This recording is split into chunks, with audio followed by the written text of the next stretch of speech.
بسم اللہ الرحمن الرحیم۔ قرب قیامت کی 10 بڑی علامات میں سے ایک علامت دجال کا ظاہر ہونا بھی ہے۔ دجال کا فتنہ تاریخ انسانی کی ابتدا سے لے کر انتہا تک کے تمام فتنوں سے بڑا اور خطرناک فتنہ ہے، جس کی بڑائی اور شدت کا اندازہ اس بات سے بھی لگایا جا سکتا ہے کہ ہر نبی نے اپنی قوم کو دجال کے فتنے سے ڈرایا ہے۔ حضور صلی اللہ علیہ وآلہ وسلم نے فرمایا، اس سے بڑا فتنہ نہ تو آیا ہے اور نہ ہی آئے گا جو اس زمین پر رہنے والے اہل ایمان کے لیے کسی بڑے امتحان سے کم نہ ہوگا۔ عورتیں دجال کے فتنے کا بڑا نشانہ بنے گی۔ دجال سے ہم بستری کرنے والی عورتیں کون ہوں گی اور ان کی پہچان کیسے کی جا سکے گی، یہ جاننے کے لیے ویڈیو کو آخر تک دیکھیے۔ آئیں دوستو، پہلے ہم آپ کو احادیث کی روشنی میں دجال کے بارے میں بتاتے چلیں۔ دجال کا معنی ہے بہت زیادہ جھوٹا شخص، کیونکہ دجال میں حق کے ساتھ باطل کو ملا کر جھوٹ بولے گا، اس لیے اسے دجال کہا جاتا ہے۔ یہ اولاً خود کو مسلمان ظاہر کرے گا اور لوگوں کو بھلائی کی طرف بلائے گا، لیکن پھر نبوت کا اور آخر کار خدا ہونے کا دعویٰ کرے گا، نعوذ باللہ۔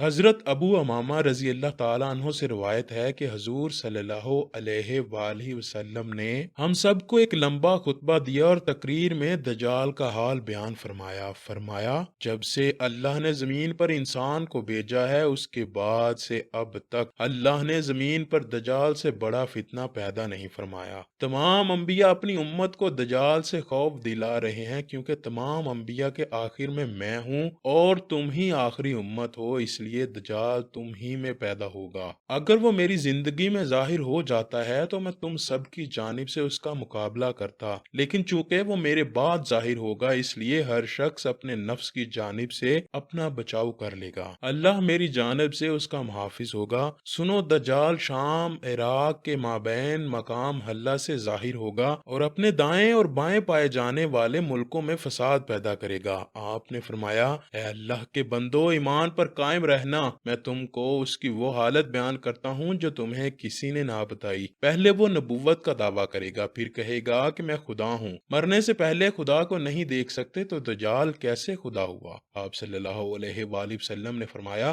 دجال کانا ہوگا اور تمہارا خدا کانا نہیں۔ اس کی پیشانی پر کاف رے لکھا ہوگا، جسے ہر مومن، عالم ہو یا جاہل، سب پڑھ لیں گے۔ اس کے بعد آپ صلی اللہ علیہ وآلہ وسلم نے فرمایا، پس جب دجال ویرانے سے گزرے گا تو اسے حکم دے گا کہ اپنے خزانے نکال۔ خزانے اس کی ایسے اتباع کریں گے جیسے شہد کی مکھیاں اپنے مالک کی اتباع کرتی ہیں۔ اس کے ساتھ جنت اور دوزخ بھی ہوں گے، لیکن در حقیقت میں وہ جنت دوزخ ہوگی اور دوزخ جنت ہوگی۔ جو شخص اس کی دوزخ میں ڈالا جائے گا، اسے چاہیے کہ وہ سورہ کہف کی ابتدائی آیات پڑھے، تو دوزخ اس کے لیے ایسا ہی باغ بن جائے گی جیسا کہ آگ ابراہیم علیہ السلام پر گلزار ہوئی۔ روایات کے مطابق اس کا ایک فتنہ یہ بھی ہوگا کہ وہ ایک شخص کو مار کر، چیر کر 2 ٹکڑوں میں کر دے گا اور پھر کہے گا، دیکھو اب میں اس بندے کو ملاتا ہوں، تو کیا اس کے بعد تم لوگ کسی اور کو خدا مانو گے؟ اللہ اس دجال کا فتنہ پورا کرنے کے لیے اس شخص کو دوبارہ زندہ کر دے گا۔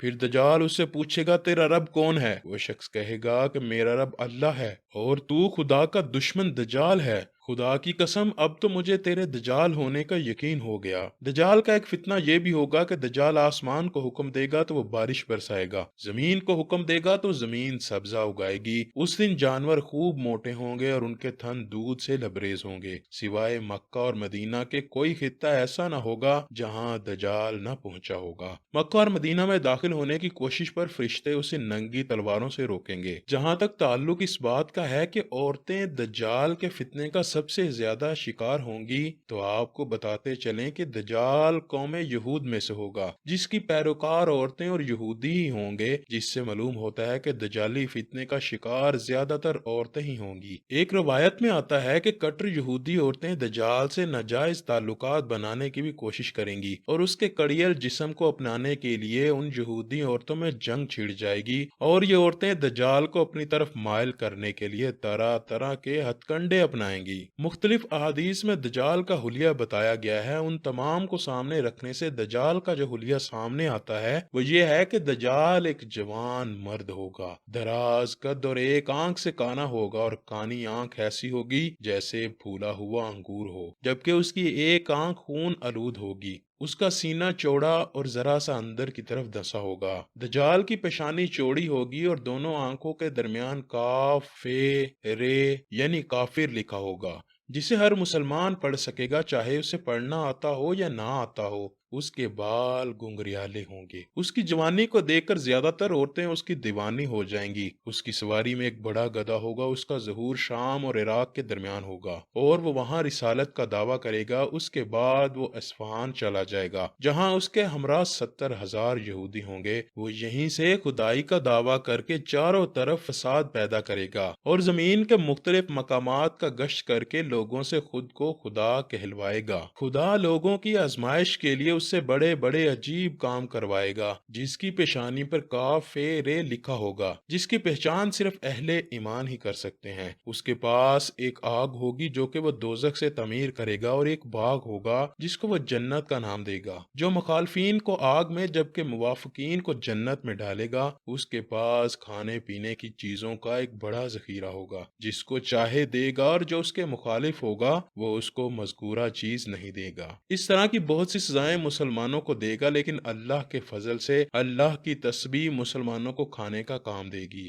روایات میں بتایا گیا ہے کہ دجال کے ظہور سے 2 سال قبل قحط رہ چکا ہوگا، اور تیسرے سال دوران قحط ہی اس کا ظہور ہوگا۔ زمین میں دفن خزانے اس کے حکم سے اس کے ہو جائیں گے۔ وہ بعض آدمی اسے کہے گا کہ میں تمہارے ماں باپ کو زندہ کر سکتا ہوں، اس لیے تم میری قدرت دیکھ کر میری خدائی کا یقین کر لو۔ اور اسی حالت میں بہت سے ممالک سے وہ گزرے گا، یہاں تک کہ وہ یمن پہنچے گا، جہاں بہت سے بددین لوگ اس کا ساتھ دینے کے لیے راضی ہو جائیں گے۔ وہاں سے واپس ہو کر وہ مکہ مکرمہ کے پاس مقیم ہو جائے گا، اور وہ مکہ اور مدینہ میں داخل ہونے کی کوشش کرے گا، مگر محافظ فرشتوں کی وجہ سے داخل نہ ہو سکے گا۔ اس کے علاوہ مدینہ میں 3 خوفناک زلزلے آئیں گے، جس کے بعد وہاں رہنے والے بد عقیدہ لوگ ڈر کی وجہ سے شہر سے نکل کر دجال کے پھندے میں جا پھنسیں گے۔ مدینہ سے دجال شام کی طرف روانہ ہوگا۔ اس کے پہنچنے سے قبل حضرت امام مہدی علیہ السلام دمشق میں پہنچ چکے ہوں گے اور دجال کے ساتھ جنگ کرنے کی تیاری کے لیے فوج ترتیب دیں گے۔ ایک دن لوگ نماز میں مصروف ہوں گے کہ اسی دوران حضرت عیسیٰ علیہ السلام 2 فرشتوں کے ساتھ دمشق کی جامع مسجد کے مشرقی مینار پر اتریں گے اور امام مہدی علیہ السلام سے ملاقات کریں گے۔ یوں حق و باطل میں ایک خون ریز جنگ شروع ہوگی اور مسلمانوں کو فتح نصیب ہوگی۔ اسی جنگ کے دوران دجال کو بیت المقدس کے قریب قتل کیا جائے گا اور اس کی لاش کو وہاں موجود ایک کنویں میں لٹکا دیا جائے گا۔ اللہ سے دعا ہے کہ وہ ہمیں ہر قسم کے دجالی فتنے سے